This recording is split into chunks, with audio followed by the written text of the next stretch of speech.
Hello, everyone, and thank you for joining us for another episode of the Blue Butterfly Effect podcast. I'm Ashley, and I'm with Millie. And before we begin our conversation today, we both just wanted to thank anyone who's listening or watching on YouTube. We are so grateful, and it makes me emotional for the time that you take to listen to our conversations. We know that you are busy and have a lot going on, and there's so much content out there that is available to consume. So the fact that you take a moment, however often you do, to spend with us in our conversations, we are truly grateful. Yeah, it's so beautiful to connect with you all, and when you send us messages and give us feedback, it's so touching, it's so generous. Yeah, people, you're so kind. So And kind. yeah, and for Ashley and I, we sit here and we have these conversations that are meaningful to us, and we send our conversations out with the best intentions, but I don't think we actually realize how they're going to land for people. And so thank you all so much for letting us know that, because it really means a lot. Um I don't think we always realize what it's doing out there. So thank you. It's so Yeah. appreciated. Yeah. Yeah. And we don't take any message for granted.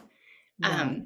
Like everyone that one of us gets, we share with the other, and we take a moment, and we're so grateful. So any feedback you offer, any messages we receive, they mean so much to us. So we just want you to know that. So thank you. Yeah.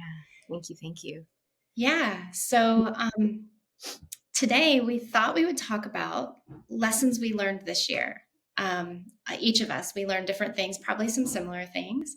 Right. Um, and we wanted to share because we've both been on some pretty powerful journeys this year. I mean, I feel like Mhm. we're always on like some sort of transformative journey. And when I say that, I feel like I don't mean like we're always like working hard at healing, but we are engaging with life in a different way than we did a year ago or 2 years ago or 3 years ago. And it's incredibly liberating and inspiring. But it's also at times really hard and Yeah. difficult. Yeah. This year has been so interesting. It's just who we were at the beginning of the year is not who we are now. No. I'll bring in the astrology a little bit as our conversation continues, but you know, I think we do live our lives um, as connected as possible. Where Mhm. we are, I think we do live a life where, I mean, I don't want to put words to your experience, but at least for me, I do try to understand the meaning of things. I do try Mhm. to understand, like, what is this really teaching me? Or what is this triggering in me, right? Mhm. What is that? What's going on there? And sometimes it's a lot. And I don't want to do it. Yeah. Yeah, sometimes it's a lot. So I think one of the important things to keep in mind as Ashley and I share what our lives have been this year is we're both Libra ascendants. Mhm. And so this year, the South Node in Libra has transited our entire first house and ascendant. So the South Node in Libra has been in Libra since mid 2023. But I think there was something about 2024 where it really kicked in Mhm. and really changed everything. So for anyone listening, whenever the South Node transits your ascendant rising first house, I think that astrologically, that's probably one of the most important transits we can experience in our lives. There are a few markers, a few important transformative transits that we all experience, but I think that's one of them. And everyone experiences a South Node transiting their first house. And so when we talk about the meaning of the first house, the ascendant, the rising, it is, in a nutshell, it is the relationship that the person has with the world. So Mhm. depending on the sign that the rising sign is in, that is how you came here to relate to the world. That is how you came here to navigate with the energies of that sign, to navigate the world. Mhm. And of course, that's going to be expressed in the highest and the lowest expression of the sign, because that's the point, really. So the first house represents physical appearance. It represents what people perceive of us. It's very it can be a little shallow in that it's like first impression kind of thing, that first impression that you give people, right? But it's also, again, the energy that the life force energy that you're meant to guide your life through. So the south node there comes and kind of breaks a lot of the person's identity apart, Mhm. because the first house represents so much of that identity, the way that we relate to the world, that we relate to people, right? It comes to that. So the south node not only comes to purge the lower expressions of that sign, not that you'll never have them again, but you'll definitely become much more aware of it from the south node transit and on, right? At Mhm. least that's the point. And you physical appearance changes, you feel differently. South node transits through the first house ascendant don't really allow certain like new things to land. Mhm. um, it's almost like that's not the time to create something new, but it is the time to continue doing something that you've been doing for a while, right? Mhm. So um, I'm explaining it in this way also because Virgo risings are going to have that south node transit, really from mid January through mid 2026, mid January 2025 through mid 2026, because it is an 18-19 month transit process. And Mhm. it's, again, it's transformative. It takes away the facades that we have created to survive in the world, to be liked, all of the things that we learn to be okay in this world. And it's the universe, it's spirit saying you don't need that anymore. And so I'm going to show you everything in your life you have created from that space, and it's all going to fall apart. Yes, That's it. so true. So yeah, what comes up for you? Well, that was number one on my list is, I mean, this year I learned I would rather be me than be liked. Mhm. And that's a huge shift for me. I realized that if I'm not being authentic, I'm lying to myself and others. Mhm. And that sounds harsh, but I don't mean this in a harsh way. I mean it more like I think a lot of my life, I've been unconsciously lying to myself and others to make other people comfortable. You Mhm. know, I imagine it as like I've been energetically padding the space between me and other people so that Mhm. I'm not too much, or you feel okay in my presence. Or, I mean, I learned so young in a violent way that if I was happy, if I was ecstatic, if I was creative, if I was joyful, that was dangerous because my mom could not tolerate it. Mhm. And then going by all the rules, the cultural rules that I was brought up in, it's like, so you learn to like live our person. What I've realized is our personality selves are really built to make other people comfortable. Our Mhm. personality selves are really not about us Mhm. in a culture that asks us to not make waves, to not be too much, that to not speak our truth. Mhm. So this year I've just been like, holy shit, Yeah. like enough. I'm tired. And I also realized it doesn't matter how good or nice I am anyway. People are going to think about me what they want to think about me. Like it doesn't fucking matter. So why not just be me? Right.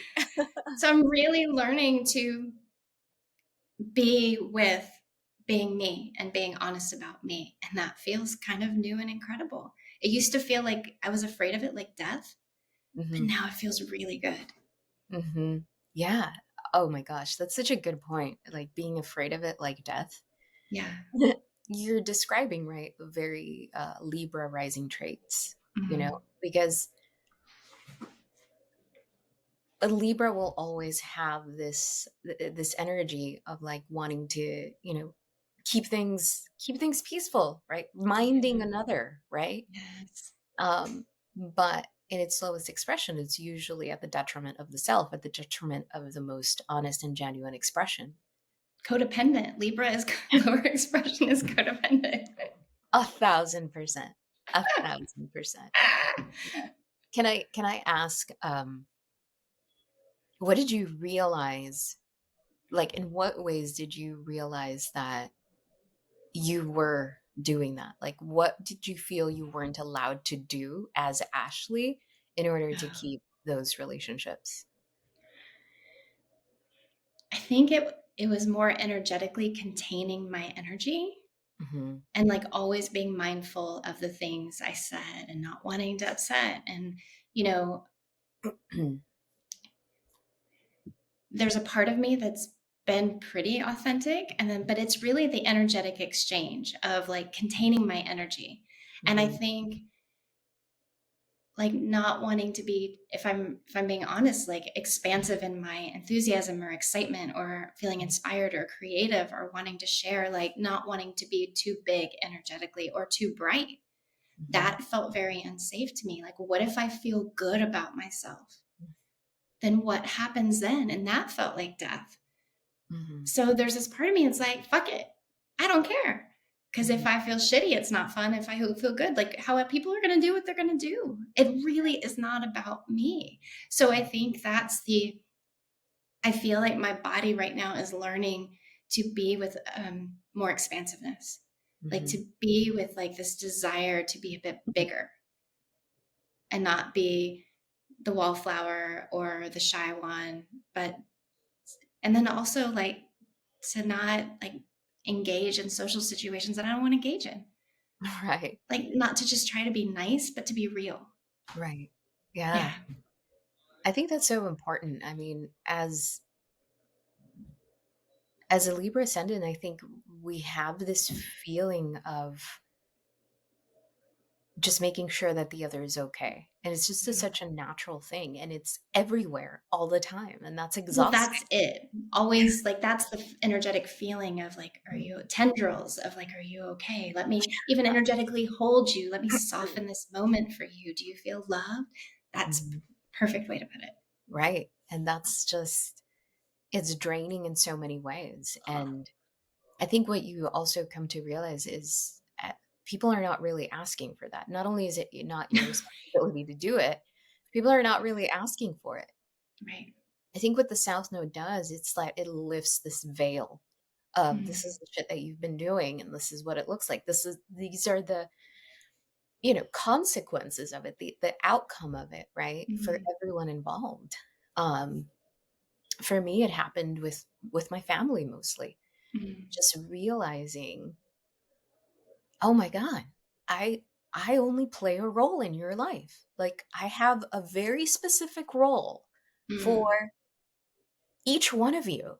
And I like the rest of me does not exist outside of that. mm, That was brutal. mm, I went through, God, the summer was rough. mm.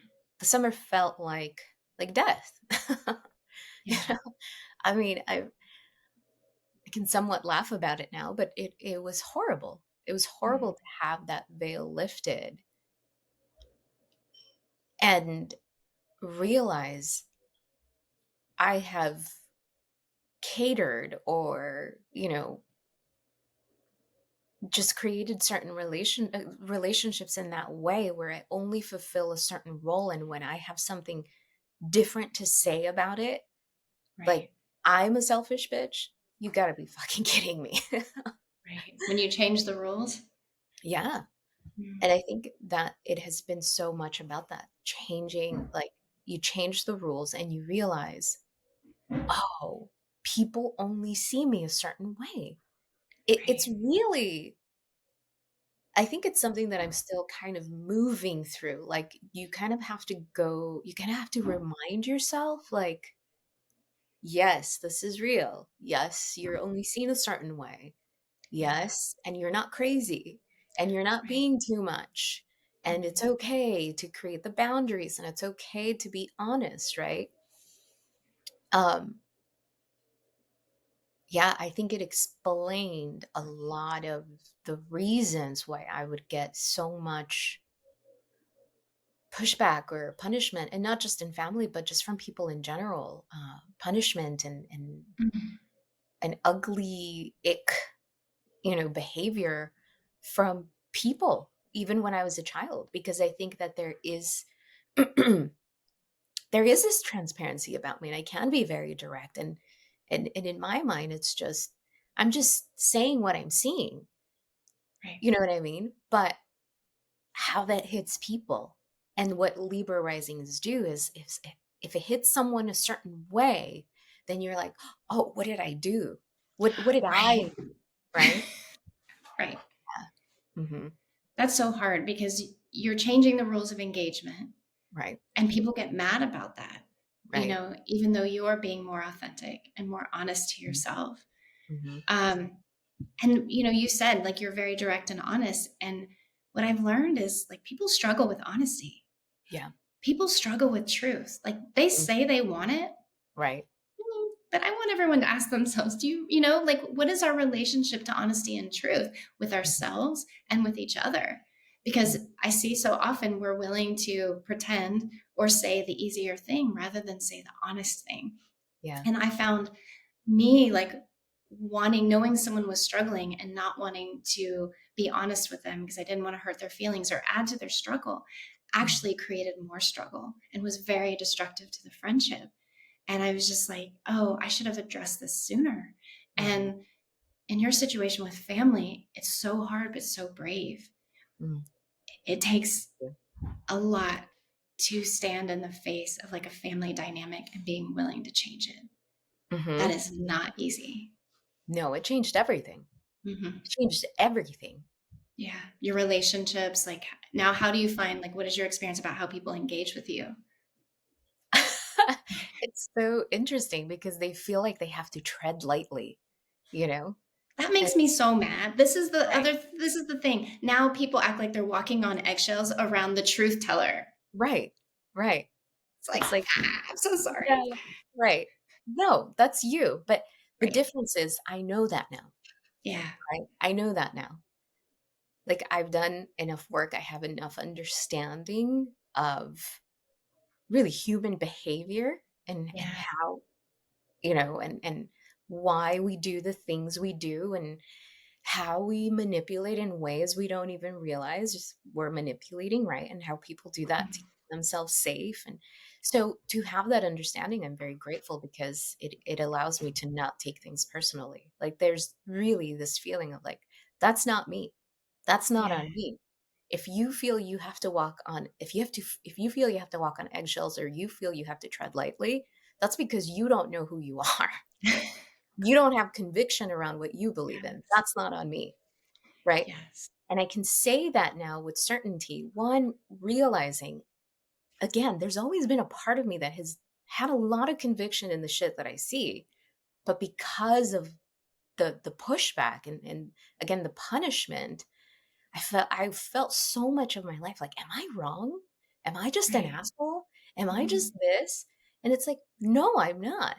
Like for the first time in my life, I think this year I realized I'm not an asshole. You know what I mean? Oh, that Like breaks my heart. Like the first time you've known that you're not the asshole. right. It's like, Yeah. no, I'm actually very kind and very sweet and very loyal and very giving. Yes. But I'm also someone who understands and can see through things, right? So there's so much owning. There's so much owning that has taken place this year. That but that ownership of self, oh my God. Like it broke Yeah. me. It broke me. Mhm. You were witness to so much of it. Mhm. It was rough. Yeah.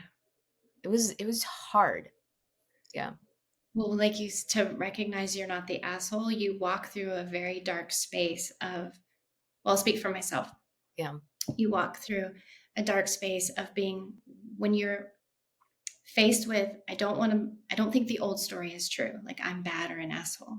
Mhm. And you go through a phase of willing to believe that you are good. that you are wonderful and kind and nice and generous. Believing that may sound easy, but it's not, No. because it goes against everything that you've been fed your whole life. So on a physical level, it takes a toll, and it is a death. It's a death of an identity. And being willing to say, I am good, is harder than you Yeah. realize. It takes Yeah. so much faith and courage to like embrace a new story about ourselves, a good one. Oh my God. Yes. And I think that it's important to realize how important it is to reclaim that part of ourselves. Mm-hmm. We are good. Mm-hmm. We are. We are. We make mistakes, but they don't define us, No. right? Everything around us, it feels like, is designed to make us forget that. Yes. Oh my And God. so the people around us, and through not even intentionally, will fall for that conditioning, right? Yes. And we all Yes. do. We all do fall for the conditioning. None of us are innately good. So we Mm-hmm. have to see everyone else as a threat. So everyone has to play a role so we feel safe, right? Yes. It's so fucking sick and twisted, So right? sick. Yeah. But what this understanding has allowed me is I actually have compassion. I genuinely do. And I think that's also what allows me not to take things personally, but also not to take people's shit, you know? Yeah. It's like this, there's a lot of layers to this. There are a lot of things that are true at once. A lot. Right. Well, I Yeah. think people have struggle with understanding that boundaries and self-love actually makes us more loving. Right. Like I've become a more compassionate person when I Hmm. honor myself. When I separated from my family, it Hmm. was like then I could love them and have compassion for who they were. But you can't in the midst of like abuse or chaos or like dysfunction. You just can't, because in that you're participating in it. But when you step outside of it, that's an act of love. And it's only in that act of love that we can be generous and we Hmm. can be kind to ourselves and others. And I think that confuses people a lot. Yeah. I'm curious and I want to ask because I think this is important. Um, in your journey this year, I feel like so many of your lessons have come, in your relationship with women. Oh, yeah. How has that played a role in this year and this year's unfolding, and what has that done?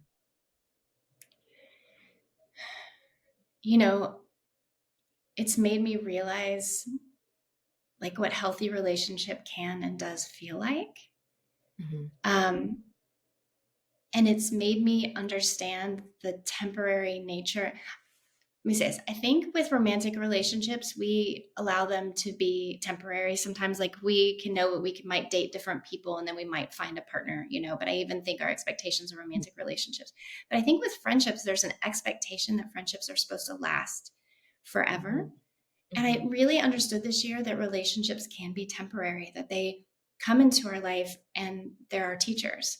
And while I understood that intellectually, I didn't understand that. I couldn't embody that understanding until this year and really like have so much gratitude to the relationships that have moved on or I've released. But as far as the relationships with women, I feel like I recognize I'm not playing out my bullshit anymore with women. I'm not Hmm. projecting stuff onto them. You know, Hmm. I I really had a lot of mirrors this year that reflected how much I've changed. And in some of them, I was being projected on, and those were the relationships I had to let go of where people couldn't be honest or they were projecting onto me something that I wasn't and they missed me altogether. And then, you and I have a mutual friend, and then our relationship has taught me so much about like honesty and support and love. And like what I love about the three of our dynamic is like we can shine really bright together and as individuals, and there's no competition, there's no threat, there's no jealousy. Like I just got chills. Like I want you to shine as bright as possible. Like when I watch your YouTube channel grow, I couldn't be more excited, right? When I watch our other friend grow and I hear what she's going through, like it lights me up. So I think there's been so much healing around what's possible with women. And I feel like in my body, I can really discern, well, I'm going to say that now as if like a crack addict who's given up crack like 2 seconds ago. I feel like I'm more discerning about like what actually feels good and when there's something there that doesn't feel good. Right. Like, and really being okay with letting it go. Yeah. Yeah. Does that answer your question? Yeah, Yeah. absolutely. No, Did asked, I, I asked because I think, there's something around, like, collectively, there's something around women, like, reclaiming big parts of themselves. Mhm. And so in that, I think there is a lot that has also been highlighted in other women where they are not reclaiming themselves, right? So Yes. and the reason I say that is because I have heard a lot of stories where friendships, relationship dynamics have changed, particularly amongst women. Um, and I can totally relate to being in friendships where it felt like shining too bright or having big dreams or being excited about being creative. Um, it was kind of like being diminished, like, yeah, yeah, yeah, you know, or Like it's patted not a big deal. down. Yeah, yeah, yeah. Mm. And I Yeah. just thought, you're not fully happy for me. You're being a bit of Mm. a hater right now. Right. You know? And yeah, I think that our relationship, our friendship, and with our mutual friend, like the three of us have been such a support to one another to see, oh, it does get to be different. Mhm. And it gets to be safe, and we get to be big, and we get to be intelligent and creative and excited and everything. It's so freeing, it's so liberating to be in spaces like that with other women. There is a huge wound right there. Um, Huge. and I think it's important that we pay attention to that, Mhm. you know? We shouldn't be in competition with each other. Like, I don't feel like we can be in true relationship if we're competing with each other. And that goes back to authenticity. If we're in our authentic expression, then there is no competition, right?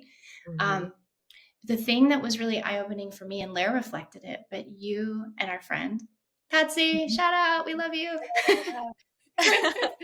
um, came to visit for my birthday, and Lara Mhm. said to me, "I've never seen you so comfortable around two women." Mhm. Um, and he's known me for 23 years, and I've had certain friends for years and years and years, and he's like, "I've just never seen you so physically and energetically comfortable." And I could feel it, like I used to think I was someone that didn't want guests in my house, that there was like, I was so introverted. I was like, no, but having y'all there just felt like home. It was so easy. And that Mhm. was eye opening to me because I found myself like dissociating before I was going to visit certain friends or, just not really being fully present or doing the energetic padding when I reflected back. And I wasn't doing any of that with Mhm. y'all. And Mhm. that was wild. Yeah.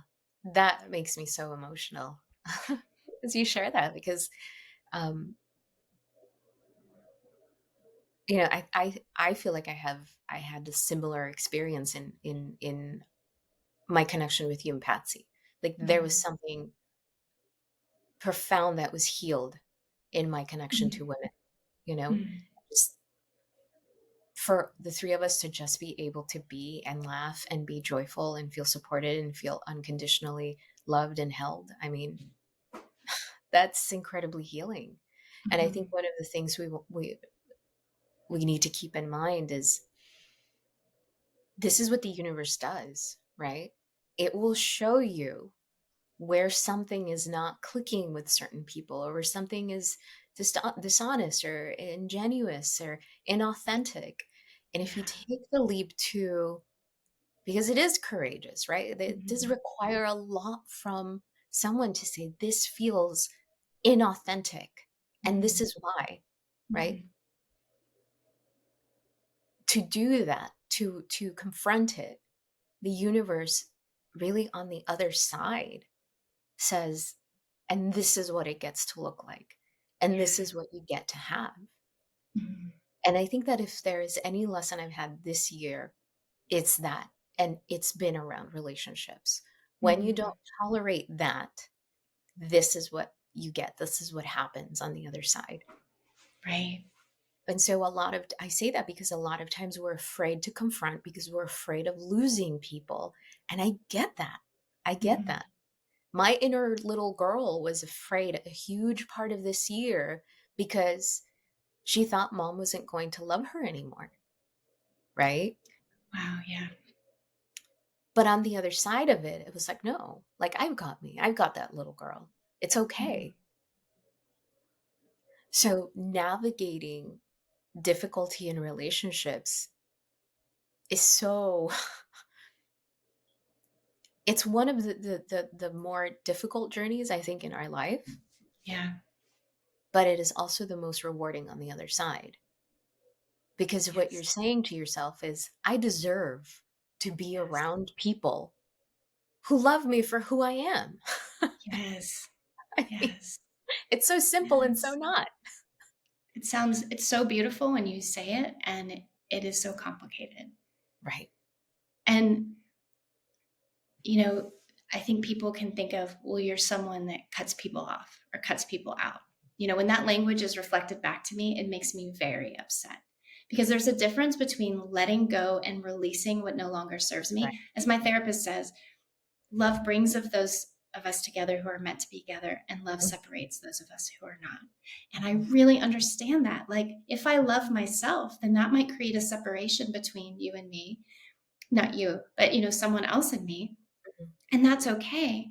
So, like, cut off to me is like fuck you, and it's dissociative, and it's just like it's not thoughtful.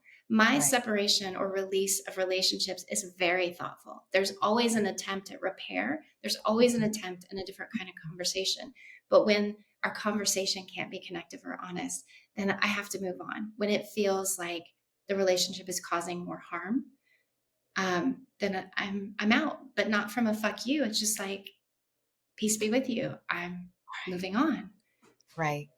Yeah. And I think a great like telltale sign, this is something that I learned again this year, is that when you bring something up, when you confront something, when you address something, Mm-hmm. and the other person doesn't want to deal with it, they feel, offended or triggered or whatever it is, there's something to that. There's Mm-hmm. something to that you're calling out that if you really were like the bad guy in their story, like they deem you to be, Mm-hmm. why wouldn't they address it? Mm-hmm. Why wouldn't they have that conversation with you? Why wouldn't they say, well, this is how you made me feel in this instance or whatever, right? Right. But when there's avoidance or when there's just blaming, that's a big sign. That's a big Yes. sign that maybe you're not making all of this up in your head. Yes. Or like, I remember my dad said to me once, I'm too old to change. Or then having also other people say, I don't know that I can be different, and it's like, okay, well, you can't be different, but I also get to choose. So if Right. someone's like, I can't change, then you get to decide, do you want to continue or not? Yeah.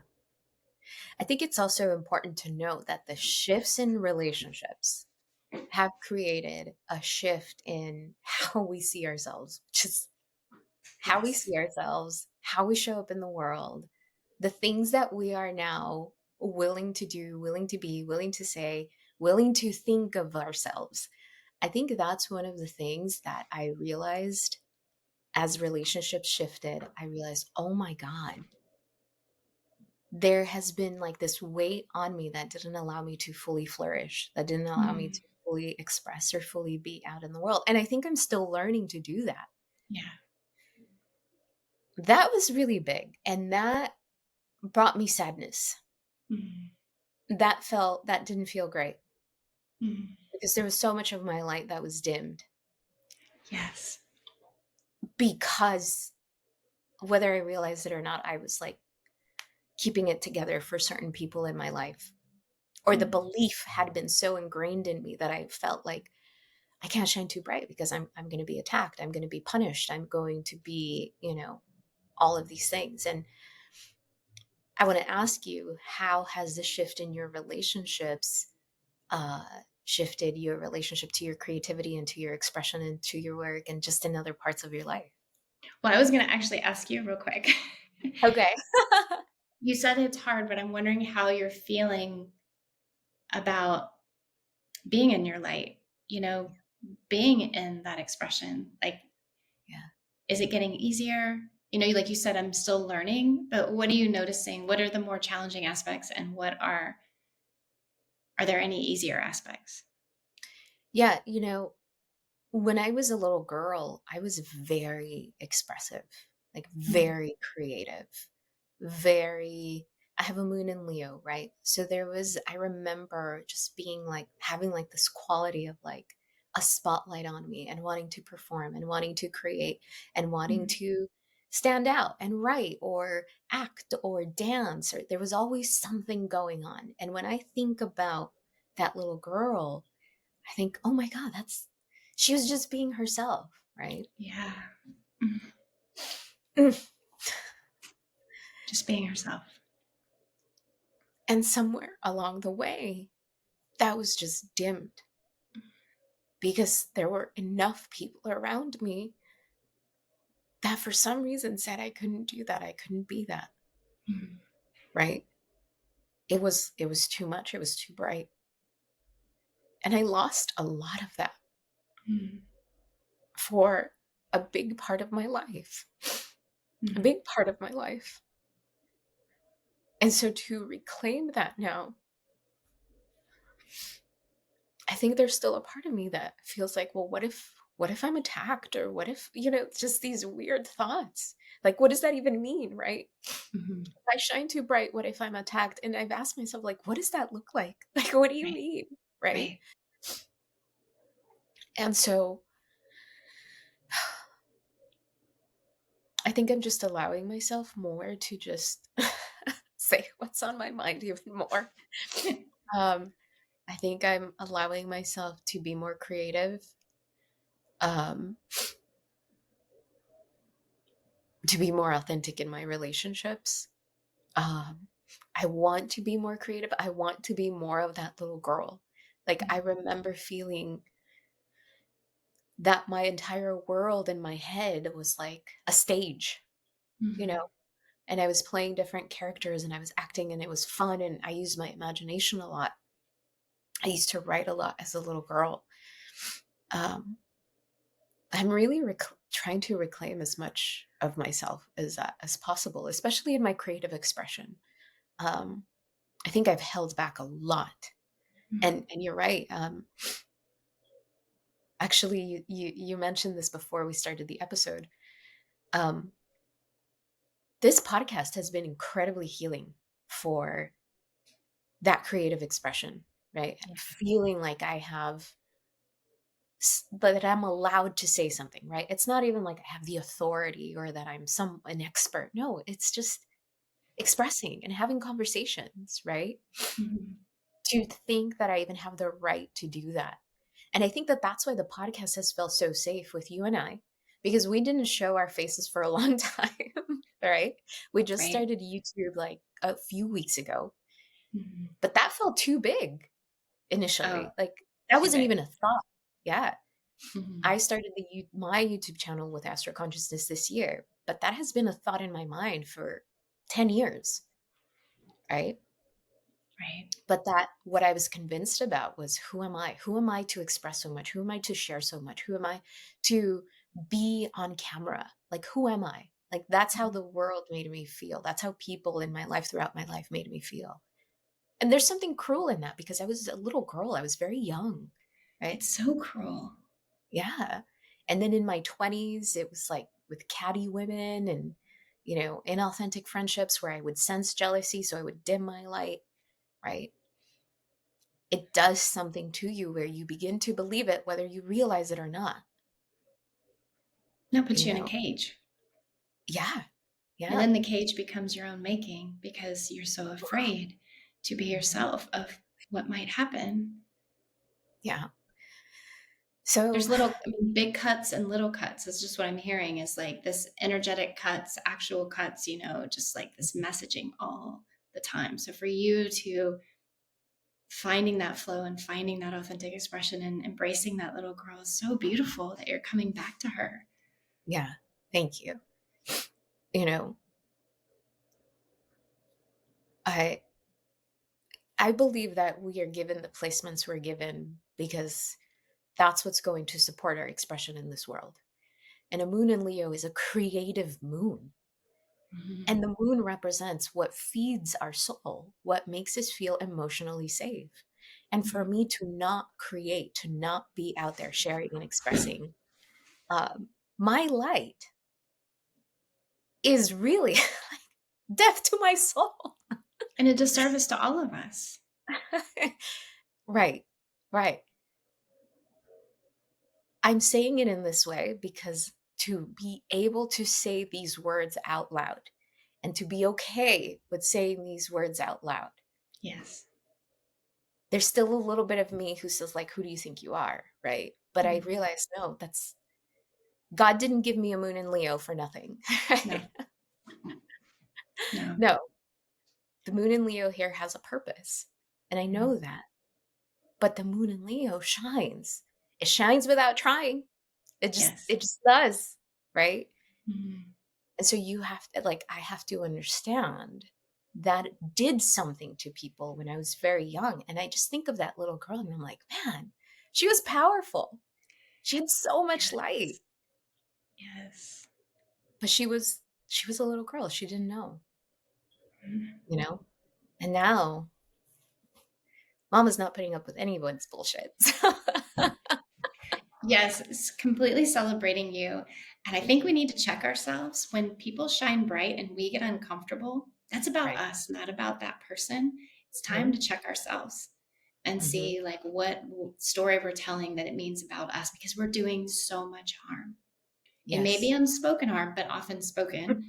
But we are doing harm. Yeah. I have I have to tell you, on Instagram, I'll watch, women who just like dance, right? And they dance and they do like what do they call it? Like dancing in heels, and it's a very sensual. They're Mhm. so in tune with their bodies and they're just expressive. And I'm just like, how do they do that? That's how does someone do that? How is someone so connected to them and not anything else that they can just do that? Right. So people are always reflecting something back to us, and we Mhm. just have to understand what that is, right? There's not a part of me that says she shouldn't do that. I'm celebrating any woman that expresses herself in that way. But I realize, like, oh, I want that in whatever way that looks like in me. I want that so bad, and I just don't know how to do that yet. Like free self expression. Hmm. Hmm. Yeah. Hmm. It'll Yeah. be interesting to watch your journey over the next year at like where you go with that self expression. Thank you. Yeah. Yeah. Yeah. Mm. Yeah. But so I asked you a little earlier about your relationship with women and what that was. That what I asked you? Well, you were asking me something about, and for any of you that don't know, I have an addiction to chapstick and I just need to find my chapstick. Okay. You I were was asking me how all this has influenced my creativity. right. Yes. Um, oh, well, it's been amazing because if people are going to think whatever they want about me, despite what I'm actually saying or who I am, then why do I give a shit? Because I know my intentions and I know where my heart is. And that's all that matters. And so people are going to twist whatever I say. Like the thing I keep referring to is like people really see you through the lens, their own lens, the lens of their trauma, the lens of their love, the lens of their fear, whatever it is. I can't control the lens. So, in spite of my good intentions, in spite of my heart or wanting to be of service, I'm not perfect. In spite of whenever I act through my wounding, in spite of anything, people are just going to see me however they want to see me. And Yeah. so there's something freeing about that understanding. Is like, and who gives a shit if I just follow like my heart's expression, what my soul's desire is, and I create from that space, then who gives a shit? People are going to do whatever they want. But what comes with this, I want to go back to that fear of annihilation. Because lately, I think the thing as I'm walking towards this end of the year is I've realized that to be a creative from the soul, to love fully, to live life fully, it means that I have to embrace death fully. I have to embrace the impermanence of this human experience. And there are little deaths all the time: death of relationship, death of the ego, death of this moment, actual death. But I'm really walking with it. I have chills. I'm walking with it right now, recognizing that my fear of death is padding my connection to life and to love. Mm-hmm. And until I embrace that, I can't really live through life with an open heart. And when I say open heart, that doesn't mean I just give it all away with like no boundaries. But you know what I mean? I just can't until I learn this. That's so beautiful. One of the things that, I've shared with you in our conversations is when you've shared some of these stories with me, some of your, experiences, the thing that has come up for me is like, what are they seeing? Right? Like, it feels like when you've shared these things with me in our private conversations, it's felt like I don't, it feels like they're talking about another person. Like, they're not talking about you, right? Right. Like, to know you. And here's another thing. And I think I think it takes someone being connected to themselves to a certain extent. Like, to know you is to know your heart. Mm. Because there's nothing to me that feels fake about you, like ever, that has ever felt fake, that has ever, you care that people feel well, right? You care. But that never felt fake to me. That never felt like you were trying something to do something. And Mm-hmm. so, yeah, as you've shared that with me, I thought some people are just committed to misunderstanding you. And accepting that. And I so appreciate that reflection, because it's crazy making, but it was also like what I got from my family. Like I was constantly like, what am I doing so wrong?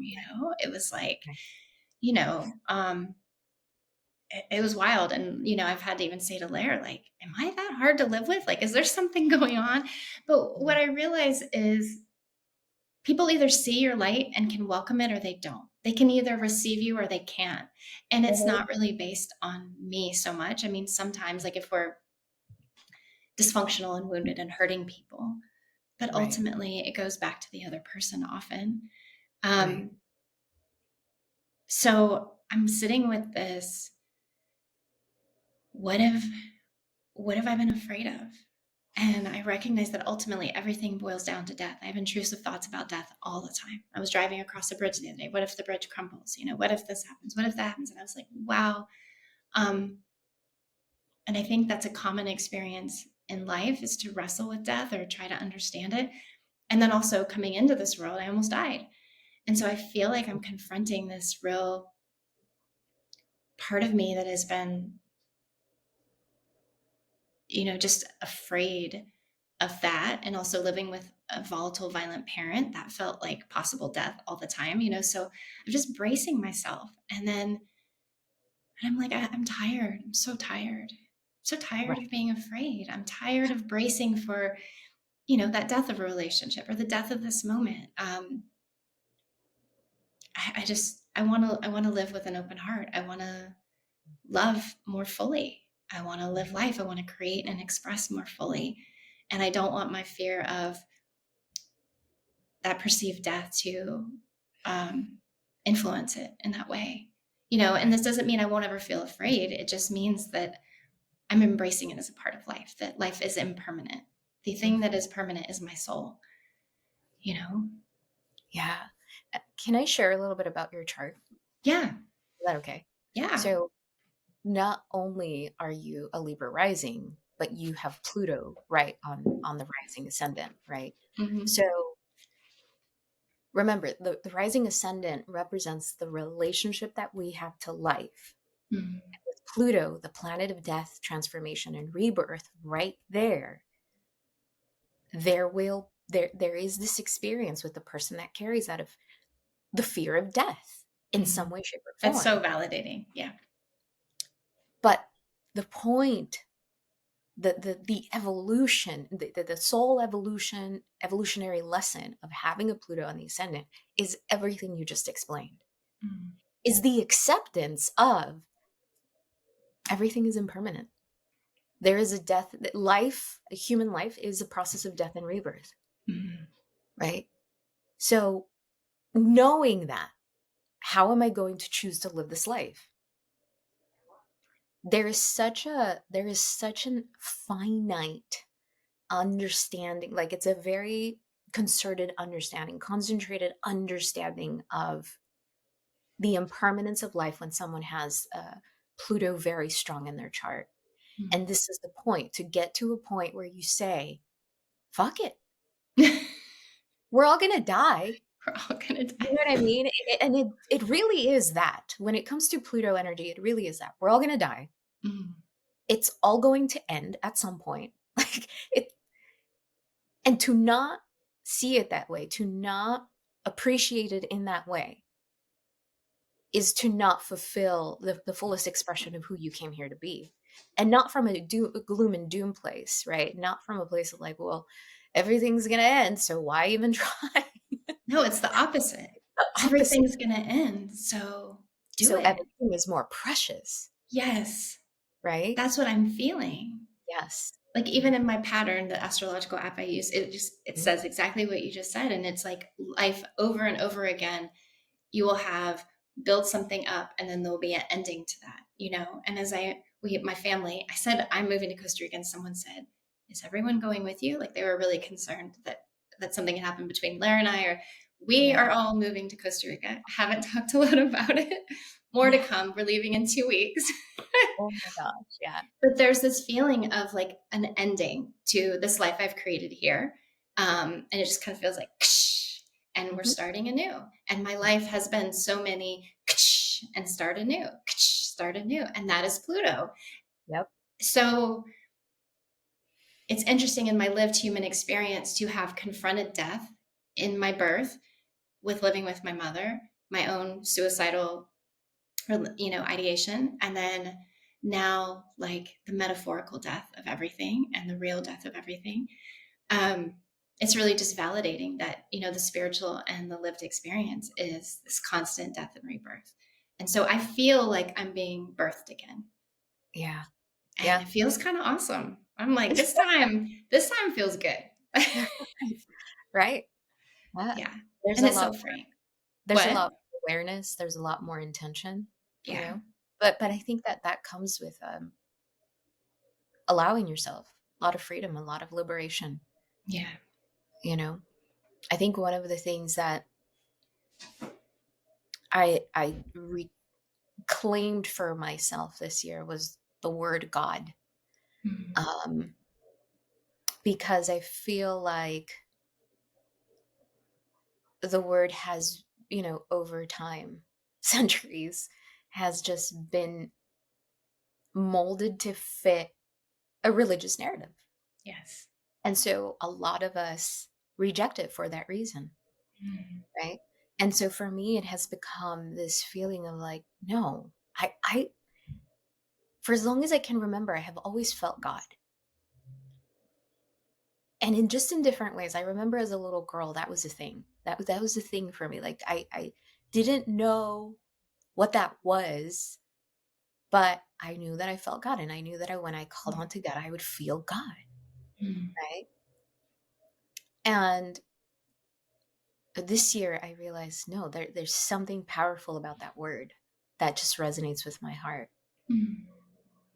And I don't know, I don't know what that means to other people, and I totally respect if it means something different, but to me there was a reclaiming of that. Because when you experience these deaths and rebirths Mm. that we're talking about, Mm. which were very real, which, you know, again, like they shatter you. Yes. That's what did it for me. It strengthened my relationship to God. Like I stopped calling God by anything else for me. And I said, God, I need you. Mhm. It's so beautiful to reclaim a word like that, to Yeah. reclaim, to take something back that has been painted on with so much like Right. negativity in a lot of ways for many Yeah. of us. Right. Um, Mhm. so I kind of went there because I did want to ask you, how has this year just shifted your relationship to spirituality, and what does that mean now versus before? Or is there a difference for you? I've learned that spirituality is like an integrated part of my daily moment to moment life. Mm-hmm. Like, Mm-hmm. I don't go days or weeks without forgetting that I am a part of the universe, part of God, the spirit, all the things. Like, I don't forget. I may go a couple of hours, Right. um, but to see how integrated it is and that it doesn't take as much effort as it used to Mm-hmm. um, is incredible. And it softens everything. And it's helping me trust so much more. Like the other thing, I'm walking with death, but I'm also walking with trust, which means if I embrace death, I can be in trust. But to me right now, trust feels like it's like the oxygen I'm breathing. I'm in a place where I have no choice but to trust because I Right. can't be in control in that way. Yes, I can do the practical things that support myself, but trust is a lifeline, you know? Mm-hmm. Um, And then the relationship to spirit has made me understand that, and we've talked about this, how magical we truly are. And I forget. I have moments throughout the day. I may go days without being able to, I don't forget my relationship to spirit, but I can forget how magical I am. But I'm integrating that more and more. And I think right now I'm forgetting it a little because I'm going through an incredibly stressful time. And Right. I'm walking with trust and I've seen magical things happen. But as I'm packing up my whole house and my family and like moving to a different country, you know, I don't feel so sparkly all the time. That's a But lot. it's there. But it's Yeah, there. The foundation for it's there. So for sure. yeah. And What can I about you? ask what? Oh, So I just want to ask, what does remembering how magical you are, like, what does that mean? What does that look like for you in practice? well, in order, and they do this in movies all the time, in order for you to get in touch with your magic, you have to get in touch with your feelings. You have to be in your heart. If you watch any Harry Potter, any like fun show about witches or, anything like fantasy, there's always, they're alluding to you have to feel it. You have to Mhm, feel magic. So you mhm, can't think your way through magic. mhm, So I get to my magic when I'm in my heart mhm. and when I'm in my feelings, and when I'm caring for my heart, that's when I feel the most magical. Yeah. Oh, Yeah. that's beautiful. Yeah. Yeah. And then the potential that arises from being in my heart. So when I tend to my heart, I tend to the grief, I tend to the fear, I tend to the anger or the sadness or whatever's there. And sometimes just joy and excitement. When I tend to those things and I acknowledge them, then like that magic is just waiting to be engaged with. It's like that creative potential that's just resonating or vibrating there. It's like I just imagine as this sparkly essence. It's just like Mhm. here I am underneath all this shit that your mind has like bogged me down with. Right. Yeah. Yeah. Does Yeah. that answer your question? Yeah. Yeah. Absolutely. I What mean, about you? I think one of the things that I've realized, especially like with the reclaiming of the word God, and how that lands in my heart and my soul. One of the things I've been doing this year is walking a lot. I Mm, feel like that's become my meditation. The times that I go for a walk is my meditation time. And so in conversation with God, one of the things that has come up is like absolute surrender mm, of everything. Because one of the things I realized, right, is so much of my life has been built on who I thought I needed to be okay in the world. mm, So, like, uh, certain dreams or aspirations or something were still influenced by that in some way, shape, or form. I think that there is still some genuine magic in there, that I think that there's still some part of my heart and soul in there. But what I've done is I've surrendered the outcome of my life, truly. Because it does, again, it's been a process of death and rebirth. And in rebirth, it's like, I don't know. Mhm. So the magic has been in like the practice of surrender. And by the way, surrender is a practice. Oh, yes. Surrender is a daily practice. And some days it's a moment to moment practice. And some days, depending on the day, you don't want to fucking surrender. So you don't have to, right? And then you try again later. I Yes. just want to name that because I think we hear the word surrender and just let it all go. And it's so easy. No, it's not. It's not. But to have a connection to source in that way, you need to have a connection to source. You need to have a connection to your heart to say, I'm going to let the outcome of everything go. Mhm. And I'm going to rest in the knowing that I'm always guided, protected, supported, and provided for. Mhm. And that's, to me, like the way that I've experienced magic this year. Mhm. And what I realized is magic, blessings, God has always been working for me, but I just didn't see it, or had the room, or had the spaciousness to feel safe enough to just be, right? Yeah. That's not to say we don't show up. That's not to say we don't do. It's just to say, I am so tired of trying to figure it out. Yes. I am so tired of being afraid. I am so tired of feeling unsafe. I am so tired of all of these things that I was taught to be, in addition to being taught that I couldn't be myself. Jesus. And I'm just tired. I'm like, no, I really let it all go. What that looks like, what that feels like in your heart is, you just have to, I don't know. I can't explain it. I think it's such a spiritual experience that you have to practice, To and you have, relinquish control of exactly. the outcome is what you're Yeah. saying. Like Yeah. leaving room for expected and unexpected ways. Hmm. And to trust that no matter where you are guided and taken, that that's exactly where you're meant to be. Mhm. And I genuinely believe that now, because I genuinely believe that I am unconditionally loved by the universe, by God. Like, Mhm. there was something about recognizing and seeing myself as separate from my family and the role that I played, that made room and space to seeing myself in the way that I think God, the universe, has always wanted me to see myself as. Yes. It makes me so emotional. I mean, What a journey, though. What a reclaiming. yeah. Because what I've realized is, oh, this is who we all are. This is who we all are. This is how Spirit wants all of us to see ourselves as, to recognize ourselves as. Mhm. And so to realize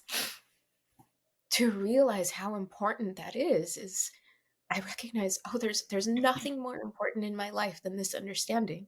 And this understanding is going to guide how I do my work. Yes. It's different. It's different. Mm. And when you surrender it, to me, it looks like there's a softening of your relationship to life, a softening of relationship to self, softening. Mm-hmm. And trust and surrender are like two sides of the same coin. You can't have one without the other. Exactly. Mm-hmm. So that to me is magic. Mm-hmm. That to me is magic in action. Oh my God, it so is. It so Yeah. is. And it's so interesting what you said about there's magic always happening.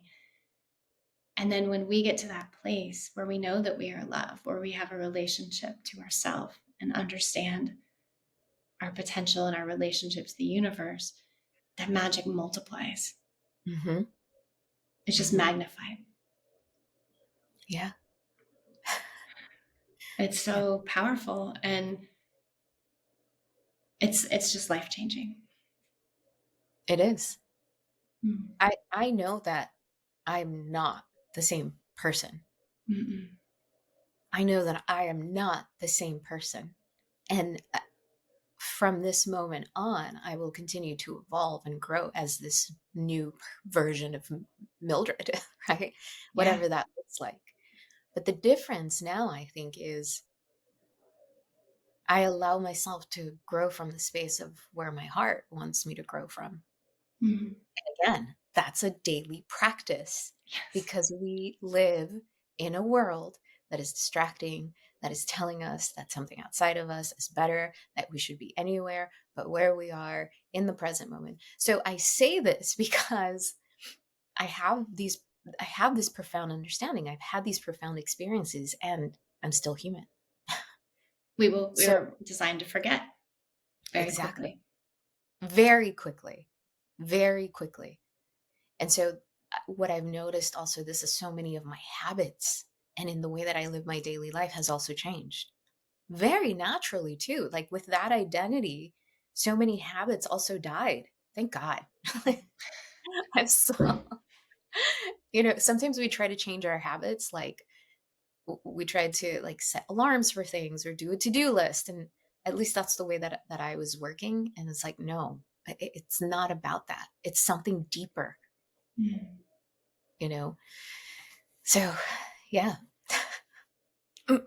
Well, and having this understanding, like having this relationship to life in this different way, what I've come to understand, like embracing death, embracing our divinity, all these things, letting go of what people think or like, or all this stuff. And going back to compassion, like I have so much tolerance for other people now, Hmm. because I understand they're just on their own path and journey. And it takes the pressure off needing to be in relationship or needing for things to stay the same or needing people to meet you where you are. It's just like, you can't meet me where we are. Okay, that's your journey, this is mine. Hmm. It doesn't have to mean so much. I don't have so much anger or resentment or um like fuck you in me. I'm just like, oh, we're just, you went that way and I went this way, and it's okay. You might react this way, I feel this way, it's okay, you know. Right. That I think 2024 was a year where so many relationships changed Mm. and ruptured or pivoted or, just in general. This is why. Like there's something, hopefully, like this is the lesson that more people like land on. It's like, no, nobody is bad or good, or it's not about that. It's about the understanding that we are all on different journeys, different timelines, and it is so important to recognize our journey, Yeah. our path, so that we honor it, but we also don't intrude on someone else's. They need to go through what they need to go through the same way we've needed to go through what we've needed to go through. Yes. And there's no hierarchy, there is no better or worse, there is none of that. It's just where we each are. And so the higher expression of Libra energy is that. Mm. It is that, right? Because Libra is ruled by Venus. It is ruled by the goddess of love, the goddess of Mm. balance and harmony and peace, right? So in Libra, ruled by the scales, can we find some balance and harmony? But by just accepting. But I don't think we can reach that until we accept ourselves and who we are and all of the stuff that we go through. It takes doing the things that Libra energy doesn't naturally like to do, which is to confront. Mm.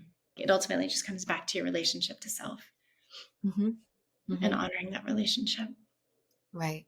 And if we think of the astrology of it, the sign opposite of Libra is Aries, where the North Node has been, and that has been the lesson. Mm. How do you choose yourself? How do you choose yourself? How do you confront the things you need to confront to allow yourself to choose yourself, even if you're not chosen by others? Wow. Right? And all of these things sound good, and we can all say, "Yeah, I don't want to do that anymore," and "Yeah, this is who I am." The death and rebirth process is real. Yeah. And it does feel like death. And you do grieve and you do feel sad and you do question yourself and you go through all of the things until you're able to come back to yourself again and again and again and again. Yes. I have nothing to add to that because that validation of the real lived experience is so important. Yeah. Yeah. Did we cover everything that was on your list? Yeah. Yeah. I didn't have a list. I just thought, that's what felt important. How about you? Yeah. I made a practical list. I think there were so many lessons this year that I probably could have gone for another hour. Yes. But I feel like ultimately what it boils down to are the things we talked about. Like Mm-hmm. they're all just like parts of those fundamentals that we mentioned. So Yeah. yeah, that was fun.